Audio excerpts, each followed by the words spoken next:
You wanted the best. You've got the best podcast. The hottest podcast in the world. The Chris Voss Show, the preeminent podcast with guests so smart you may experience serious brain bleed. Get ready. Strap yourself in. Keep your hands, arms, and legs inside the vehicle at all times, because you're about to go on a monster education roller coaster with your brain. Now, here's your host, Chris Voss. Hi, folks. Chris Voss here from the ChrisVossShow.com, the ChrisVossShow.com. Hey, we're coming here with another great podcast. Who knew we'd do it again? Almost 1,000 episodes. We just figured we'd make one more. Anyway, guys, so thanks for tuning in. Go to YouTube.com/Chris Voss. Hit the bell notification button. You can watch the glorious video of this free for an unlimited time. You want to get that offer, what's still available. You can also go to Facebook, LinkedIn, Twitter, Instagram, TikTok. All those places those crazy kids are playing. You can see different variations of the show and cuts and all that sort of good stuff. You can also go to goodreads.com/Chris Voss, where you can see all the books we're reading and reviewing over there as well. Today we have an amazing author on the show, because that's all we ever have is amazing authors. We put them in the Google machine and we go, amazing authors. And they come up and we go, hey, you want to come on a podcast? And they go, sure. This isn't a book that's coming out. You want to pre-order this thing because it's going to be out October 12th, hot off the presses. Have that new ink smell that gives you that little subtle high. Just kidding. This book is called The Summit, Journey to Hero Mountain. Deborah Johnson is the author of that book. For those people who used to smell the markers, the permanent markers when you're in elementary school, or the people that chew up the crayons like me. I always ate the crayons. The crayons are the best part of school lunch, I think. But Deborah, let's talk about her. She's not only written multiple books and albums, but hundreds of songs, 3 full-length musicals, and is the producer of the popular podcast Women at Halftime. I feel like there should be like an NFL whistle there. Yeah. Her 5th book is an allegory. There's a great word. Released in 2021, of course, like we mentioned, October. Yeah. There she goes. I can't even hold her back. She won't even let me finish her bio. This is how exciting she is. Wait till she gets on the show. She relishes the creative process and is focused on helping those at mid-career or the halftime of life maximize their skills, talents, and resources to make their second half better than their first. Deborah was the past president of the National Speakers Association in Los Angeles and has written and produced multiple online courses. She's up for multiple Grammy Awards and spending over 20 years in the entertainment industry. She's built multiple self-driven businesses and is an expert on how to constantly reinvent yourself in a gig economy. Deborah speaks and performs for both live and virtual events. And what do you know? She's here live. Welcome to the show, Deborah. How are you? Well, thank you. Quite an intro. Yes, we try and give it that wonderful pause. Yeah. Who wrote that? Wow. I made that up off the cuff. No, I didn't. That's right. So welcome. Welcome to the show. Give us your plugs so people can find you on the interwebs. I have multiple websites, of course, but you can get me at goalsforyourlife.com. That's one word, goalsforyourlife.com. Womenathalftime.com. You can find my podcast, of course. Mm-hmm. I have djworksmusic.com. That's been there forever. And this was my very first website. And then Deborah Johnson Speaker. Any of those, you can get to a lot of my products and just what I do. And I help those maximize their skills, resources, and their talents, especially at the mid-career halftime. People are asking, what's next? And that's what I do. And I'm a creator. I love to create product, created a lot of product. And so I do have music publishing and all of that. And of course, this is when you mention allegory, people go, what is an allegory? I heard about that somewhere in school, but it's a story within a story. I felt like people need to identify right now. They want to get into it. And it's a very simple story, very simple, but it has some great walk away principles and it's fun to read, a little magical realism in it. And it was fun. Probably more difficult to write than some of my self-help books because to simplify it, it's harder to cut things down. So, I thought an allegory was an a guy named Al who was gory. I don't know. Gory, yeah. Hey, you probably just studied a lot harder than I did. I just got a pink slip from the radio station. They just fired me as soon as we're done with this. So the joke was that dumb. What motivated you want to write this particular book? This, because I felt, especially coming out of this year and a half of like isolation or whatever, I'm attracted to those type of stories. And sometimes I like to read something totally different. And I had the idea to begin with. There was a little spark, and because I keep note cards, and I'm full of ideas, new projects that I could do forever. And I had seen this scene that looked like, would that be a great place to go and just spend a month and just write? And that it was gorgeous. And then I thought, you know what? Nobody has the time to do that anymore. No one would be there. And so I came up with the idea factory, so that no one was there and all of these unfinished projects. So I wrote that down on a note card. And then I wrote some other things down on a note card. I came up with the social media circus, like, okay, what is this whole, it's a big circus, it's a big game. And so that all became kind of parts of the book. I had started first in thinking I would call it like the idea factory or something like that. But then I thought, oh no, this is a full journey all the way through these different lands and these different places. Wow. Where this character starts out, her name is Mallery, which her original name was not good enough. But Mallery means ill-fated. And she became, through this journey, she became Andriette, which means strong and courageous, to be able to reach her summit.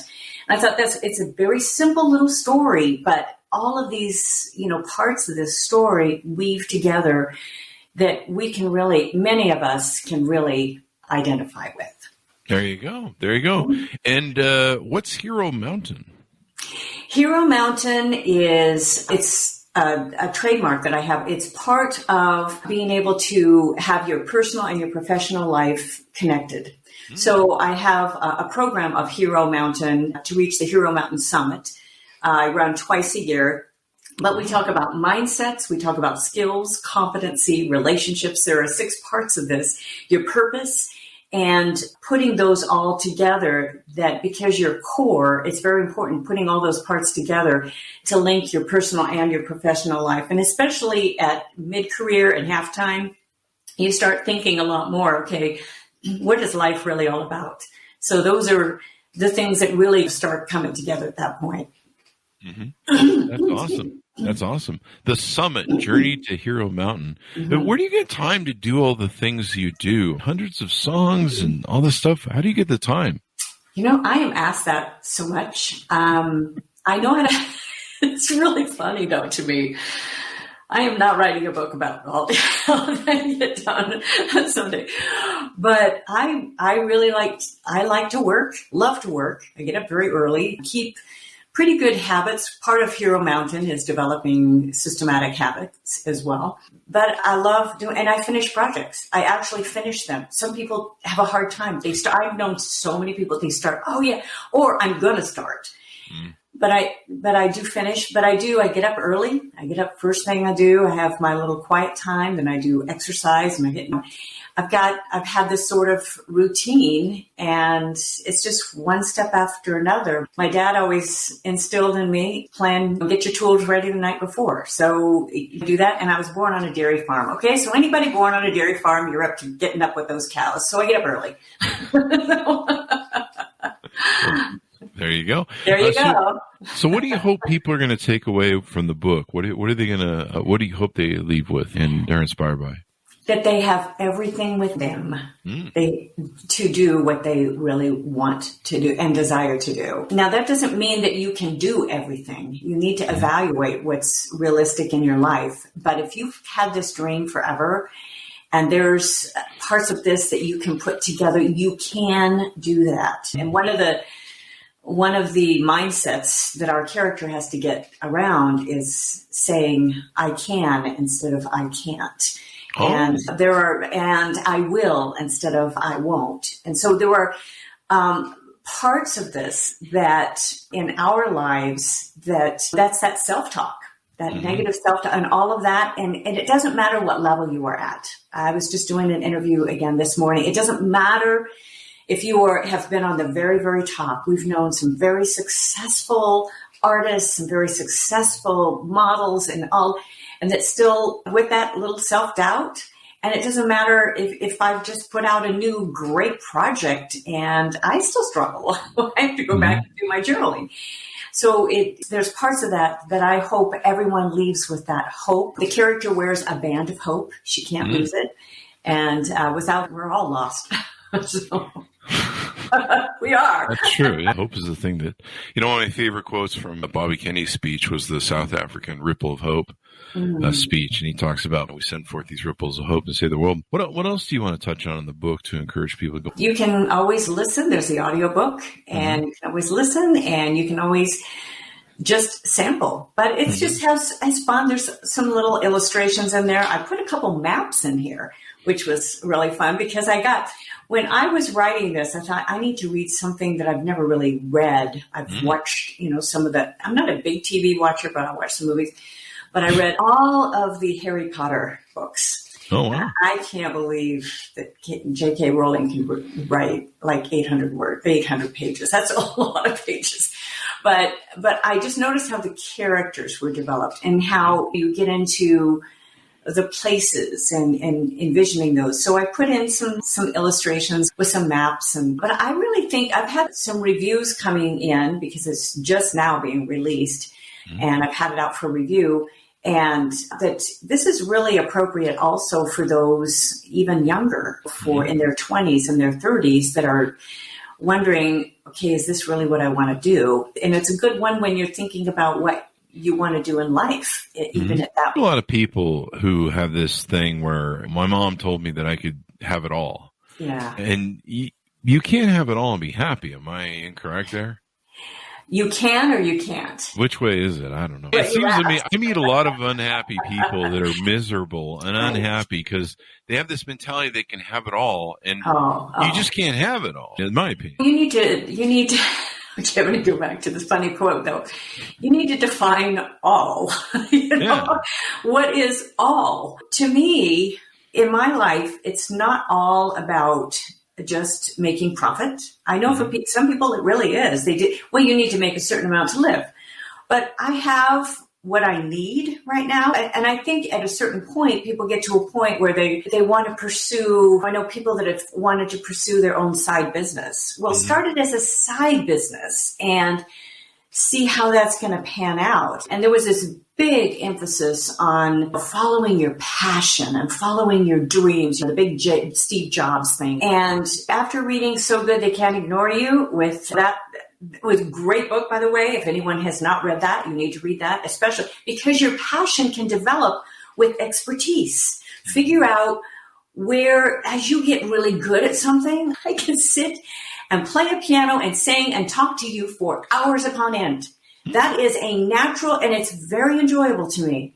Now, it's not what I do all the time right now. I've not done club work or even some of the headline entertainment that I've been doing. But it's what, when you start getting into your expertise and being really good at something, there's a joy that happens. There's a joy. I hire editors to help me write because it's not something I grew up. Some people who just, I listen and I read to some of their books and I'm thinking, wow, you guys are just like amazing. But I need editors around me. But there's such a joy in putting out a good product that I feel will help people. You just have to find out where's your expertise, what are you best at within that expertise, and then pursue that. But no, there's a lot of people also, Chris, that need a box. They need this. They are not entrepreneurs. They can't think about, I have to put a schedule. No, let me just show up and stamp. There are people like that. That's fine. That's not my makeup. I think as I think about it, I think where people get delusional is they think that having it all means that every one of those things that they'll have, when you say all, which usually includes everything, it will be perfect. I'll have the perfect husband. I'll have the perfect marriage. I'll have the perfect life. I'll have the perfect children. And just going down that road to hell, to perfection is maddening because it's unattainable. And I think some people really get stuck on that. Perfect is the enemy of done. It really is. I've known those who have tried to get something so perfect, entering contests, doing all of this, and they didn't submit because I just didn't get it. I just didn't get it done. I was just trying to get it one more time, and I missed the deadline. And just at some point, you just have to leave things. And when you say all, that's where really you have to get what your core values are, what really means the most to you. Family has always meant the most, one of the top priorities. I've raised 3 sons, still married to the guy I went on a blind date to many years ago. Amazing. And I'm very thankful. But those priorities, I've kept those priorities. I have worked, I've changed my work schedule around many times to work with. When you have 3 boys, 4 and under, that's just a ball of like energy all the time. You change your life and your schedule around. So when I write, and when I even compose now, I'm writing from experience, and it's such a joy.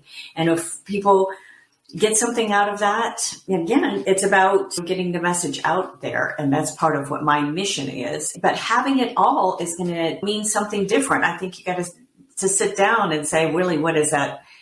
What does that really mean? And when a parent says, oh, you can have it all, they need to help at least guide that child through what does that really mean? Because I tell you what, kids will see right through that. They are pretty smart. Yeah. There's so many people that they think they have this vision that everything is perfect. Like I thought when I became successful, like everyone loved me and I'd have all the things I wanted and everything would be perfect. And the more successful, the more rich I got, the more problems I had, the more BS that went on. And some people like me less, and I can't blame them knowing how I turned out for a while. But I thought by being successful and having money and stuff that it was like, oh, everything just falls into place and all you do is get bigger problems. I think people need to keep that perspective. And I think you said it great in the beginning when you said, sometimes you need to say, I can't do this. Or I don't want to do this. You need to cut it down to something that's achievable.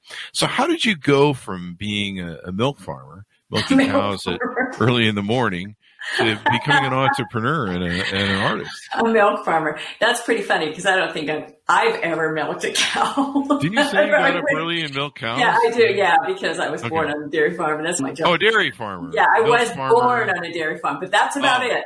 Now, my dad milked cows. I tell you what, he would have the stories for you the night before they even had all the electronics. But how did I become an entrepreneur? I did not even realize I was an entrepreneur. To be honest, Chris, I had no idea. Went through school, got the graduate degrees, got the teaching degrees first. And I actually taught school. I was offered contracts when contracts were not being offered. And I ended up teaching a couple of years. Thought, oh, this is just to be in secondary. This is not what I want to do. And so I got the graduate work done and then ended up doing some travel and tour with music groups and then taught. So I actually met my husband, finished graduate work and taught in a college as well. Did some of that. Especially when we had kids. But I didn't really realize, I knew, now I was creating at this time. I was a music director, did all of that stuff that you could do as a musician. I always talk about multiple streams of income. You've got to have them in a gig economy. But I started realizing I was more of an entrepreneur when I started doing albums. And remember the first engineer I was working with, and we were working with this big Neve board at this point. This before everything, way back, before everything was all electronic. You might remember some of those days, and all of you were doing your little levels. And he looked at me at one point and he said, man, you were, and I had to go and look up that word because I thought it was a bad one. What did he just call me? Tenacious.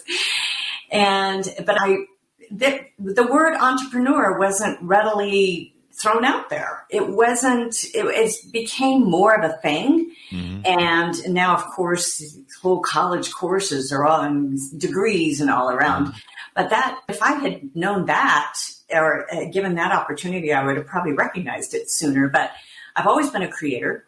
I started DJ Works when I was growing up, and I would make cards for our neighbors because my name was Deborah Jean, and then it was my last name. But now it's Deborah Johnson, so it's still DJ. It's fine. But that's all the way through prepared me for realizing really what I've been all along. Yeah, that's awesome. You've written hundreds of songs, 3 musicals, now 5 books. I'm getting tired just reading that. I know. Musicals. And this book was probably most like one of my musicals. I started writing musicals because I was working with a coach that said, this would be a good way for you to expand your song. And so I thought, okay, I'll start writing. And so I did, and had really no idea at that point, when you write them, you really need to produce them and work with actors and work with directors. And musicals are great. They're so much fun, but they are money pits. But yeah, it was probably writing this book like an allegory was most like writing the script for a musical because of the characters. And the actors really give you gifts when you put them in these characters, and you're going, oh, that's how they would act. Oh, that's how they would respond, because it's a little different than a musician. But their musicals are, the crafting of those is quite something. It's a big work. It's a big work. Yeah. Oh, yeah. Mm-hmm. We had one of the producers for, they used to call him the chairman of the board, being a studio, the board of tracks and stuff. Right. And he produced, what was it? Asia, Steely Dan's Asia, I think Gaucho. And he worked with everybody from Streisand to you name it, from the 70s on. Yeah. And yeah, it's a lot of work to put all this stuff together. We talked about how all the different engineering and producing, and it's crazy, all the stuff. It really is. It's fascinating. And I have a little studio, but I call it a production studio. And when I've done, projects at some point, I go other places, and because those guys are on it all the time. And when you're just coming back to it, you're going, okay. So there's a lot involved in the whole process. But again, the secret is not leaving it undone, is to finish it. Mm-hmm. So when did you write your first song? Do you remember? My sisters and I grew up singing together. Mm-hmm. And we did fairs, we did churches, and my beginning piano teacher, I started when I was 9.5 playing. And wow. Some people, they think, I've got this prodigy, I need to start them at 4, I need to start. The age of 8 or 9 is for kids, but I progressed really fast. She had some music groups, and so she brought my sisters and I in, and we would sing with some of their groups, and then we'd sing and do our stuff too. So when we started doing performances, just my sisters and I started writing for us first.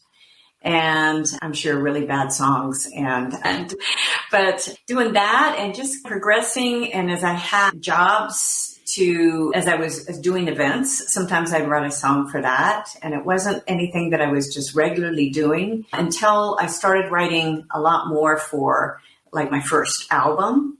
Mm-hmm. And I started writing for that, which was actually a gospel album, because one of the things you can do as a musician, of course, is either work. Bach did this. He worked for the church or the court. And so there's usually a job at a church.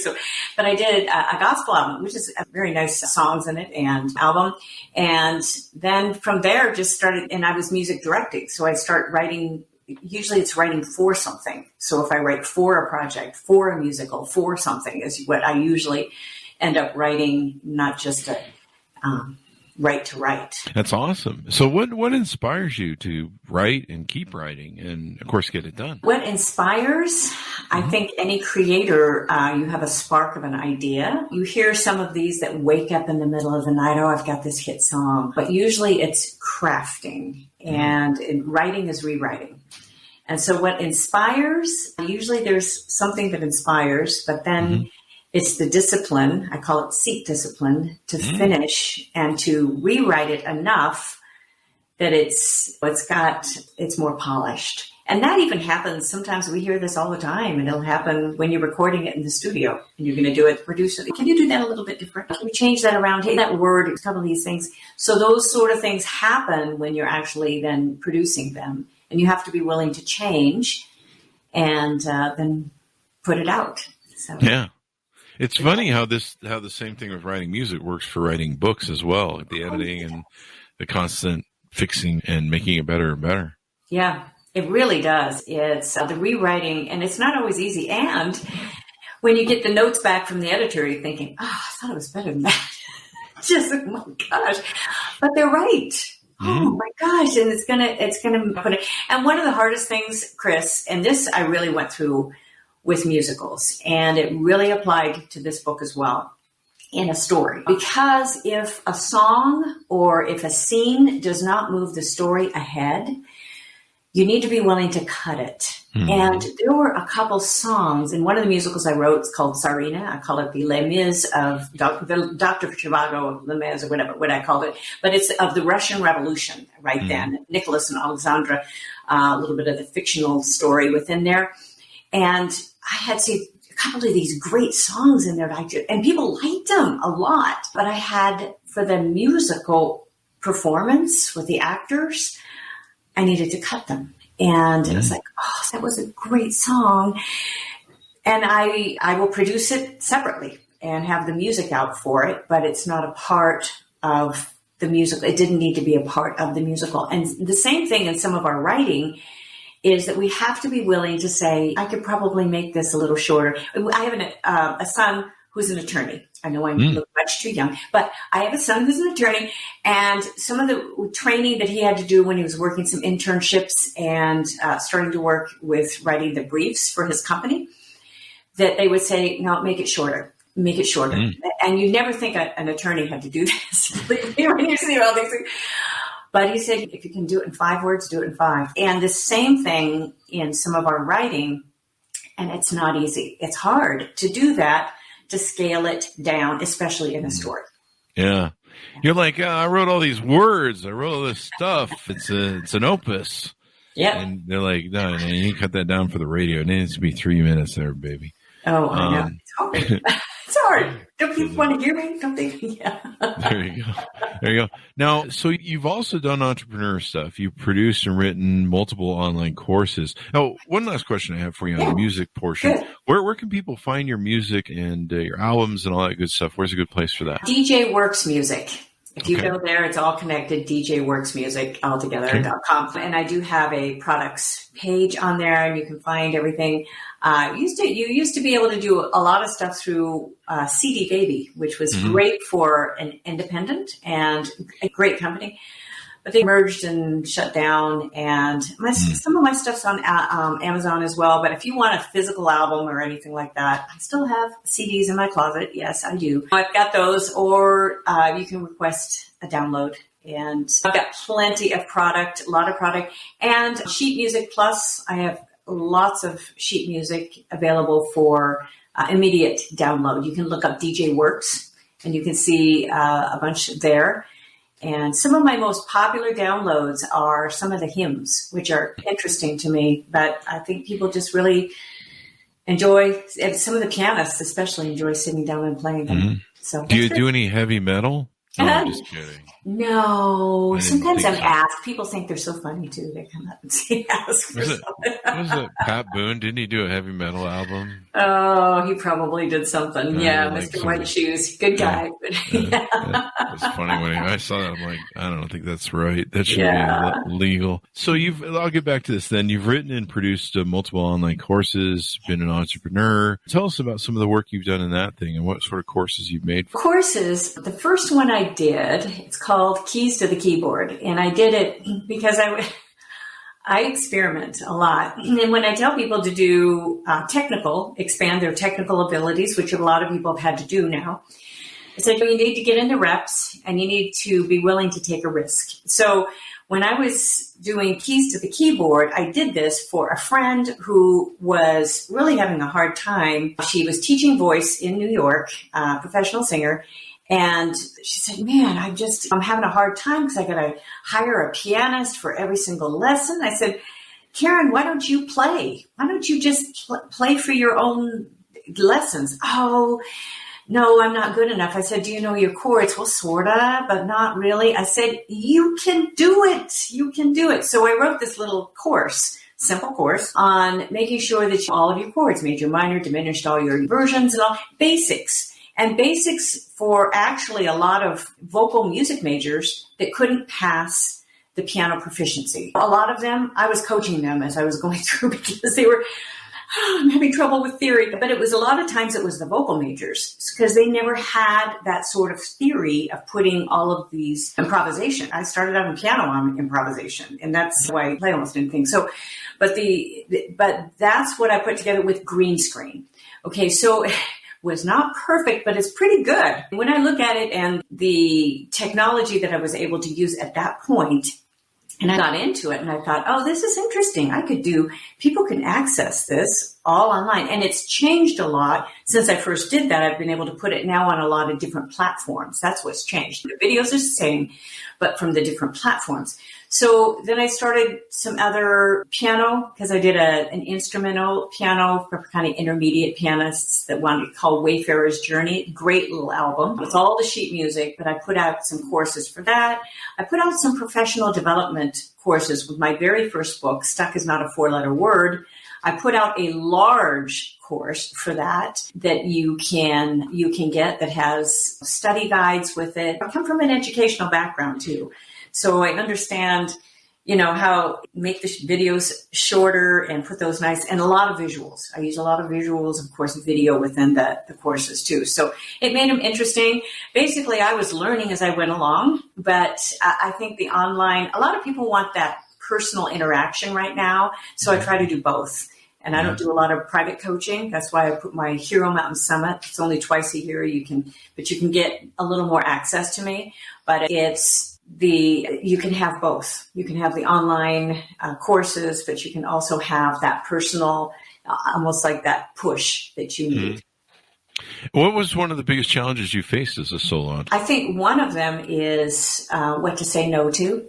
We were talking about that because if I don't say no to enough stuff, there's too much taken up my time. I can't spend enough time or enough. I think this is where that idea factory comes in. To have ideas and to be creative, you got to have a little time and space. Some of that, I think, has been some of the challenge as an entrepreneur. As a musician, coming from a gig economy where you'd go gig to gig, and I've worked on referral for years. I've just worked. I'm the 1% of the 1% that have usually actually work in that field. But the business part of it, I was never trained in actual business. And this is what I've worked with interns at the college. I've had them in working with them and that are music majors. And I said, you know what? You need to be a business major and do your music, but be a business major because most of them are never going to make it as musicians. And to be honest, but the business part of it, you've got to know. So that's probably, Chris, that's been one of my challenges. A lot of people come from that. They know business. They know how to do that. But I had to love marketing. I do love marketing because, again, I like putting out product. I can put out marketing product, great stuff. But building that business, asking for the business and doing all of that is more of a challenge for me. I'm a little more soft sell and I always will be. And what I do, I've got a boatload of experience and of what I can help people do and a varied experience. And not a lot of people do what I do. So that's my uniqueness. Or as much as you do. Or as Holy much. Crap. And I always will. I tell my boys, when you put me in the home, I'll probably still be playing, doing something.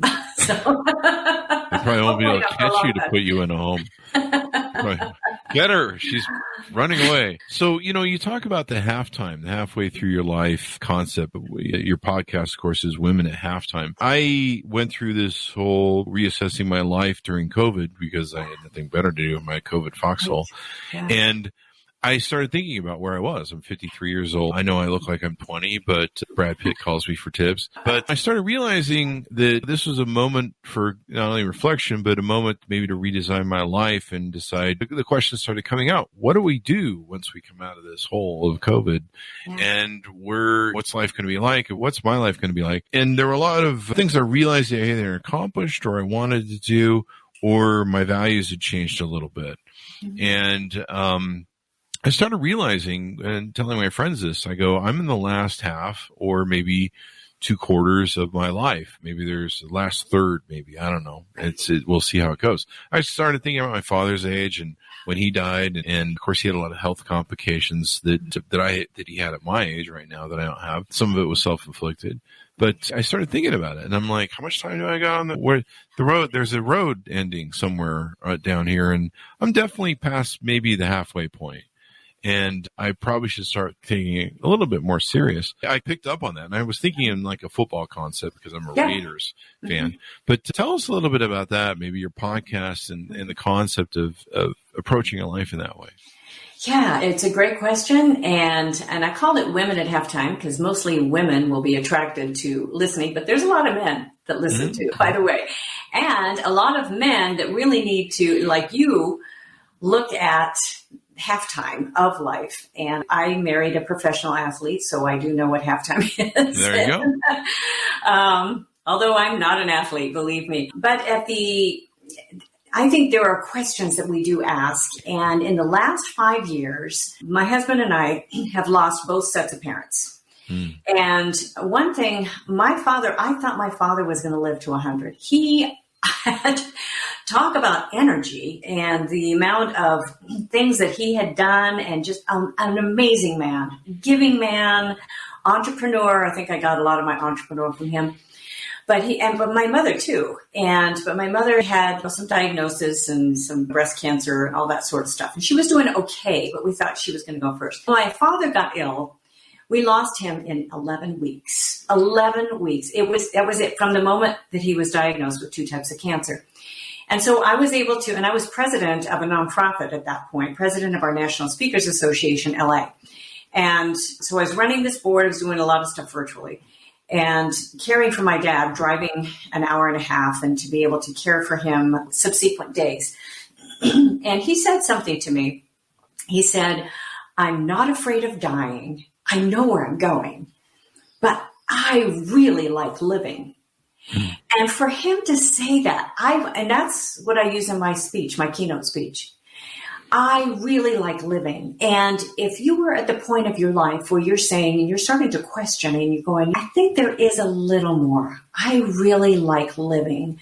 For some people, that means giving their time to a nonprofit. I just interviewed for my podcast, just produced this one was out last week, for a young gal actually that climbed Mount Everest. Oh, wow. And now she's helping these women out in Nepali girls in Nepal. And she's going there this week. And this is she's a mission-based speaker, a mission-based business now, because that's what's driving her to do other things, to do her writing and everything else. So you may find yourself at a point of your life thinking, what next and what else is there that I can do that would encourage and help? And that's really why this part of my life, that's what the focus is, helping others. I think there are very few mentors, true mentors, that can actually say, I can help you with it, or I can find somebody to help you with that.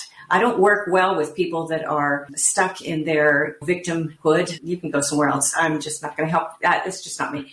But there are people probably for that. But if you, though, want to grow, and if you, personally, professionally, and in life, and that's what I'm about now. I can give you those tools. I can help you out with the areas that you are struggling in. And I think that sort of mission, Chris, is what I think will help drive most anybody when they really find their stronger purpose. And our character, even in the summit, she finds herself on this endless roundabout. Oh, wow. And actually trademarked roundabout hero, because she has to get out of that roundabout, because she's on that endless roundabout because she was getting so distracted with other things. And until she got her back to her main purpose of what she came on that trip to do, which was to get to her summit, she will keep spinning and getting distracted.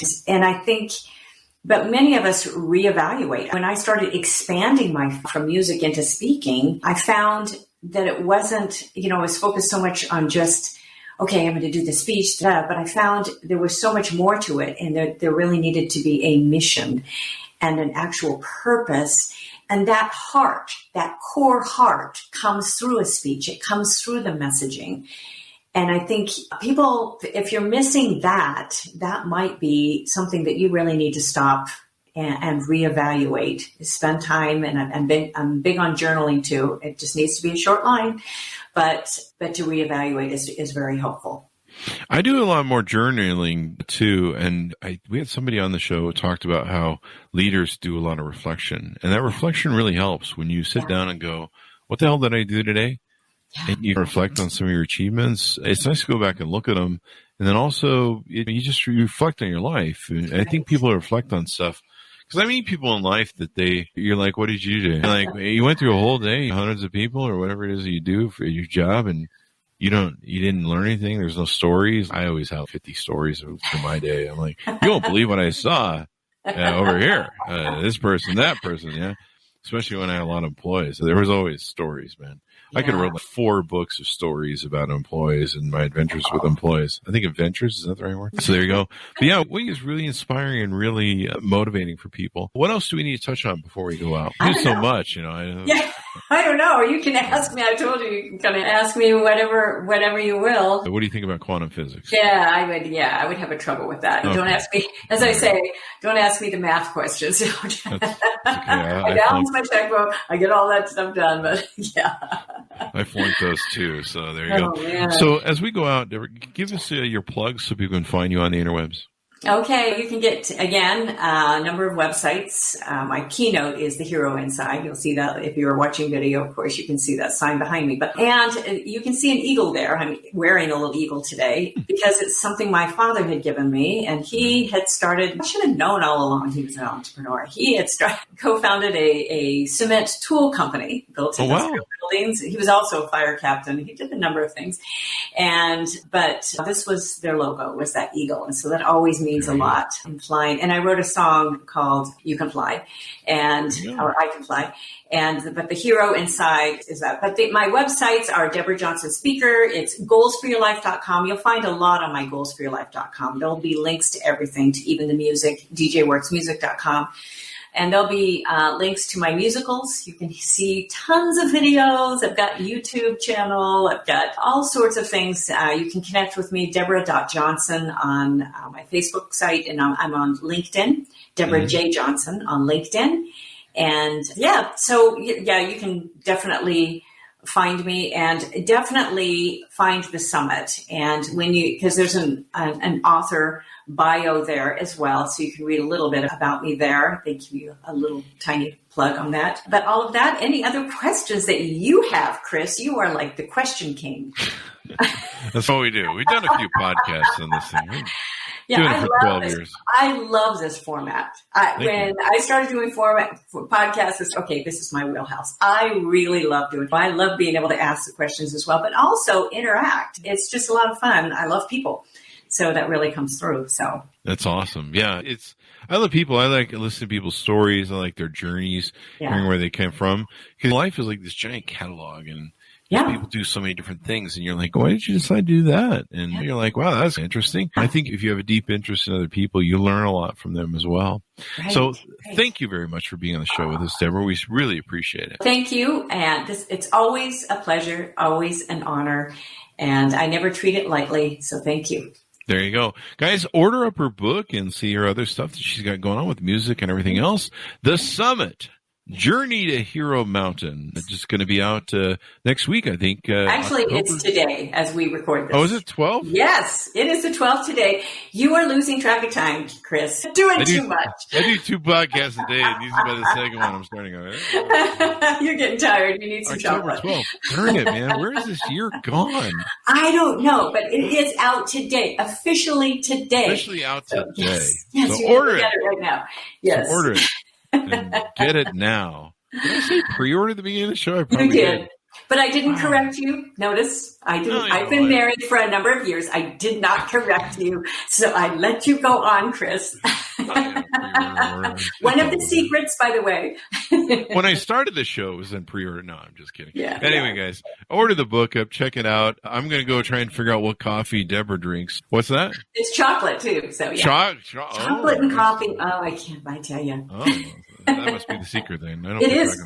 Yeah. All right. Thank you, Deborah, for being on the show. Thanks, Mountainous, for tuning in. Go to youtube.com/Chris Voss. Hit the bell notification button because you will have achieved something today, and that may be all of it. But go to there. Also, go to goodreads.com/Chris Voss. See everything we're reading or reviewing over there. You can go to all the groups on Facebook, LinkedIn, Twitter, Instagram, TikTok, all those places the cool kids are playing. Be good to each other, and we'll see you guys next time.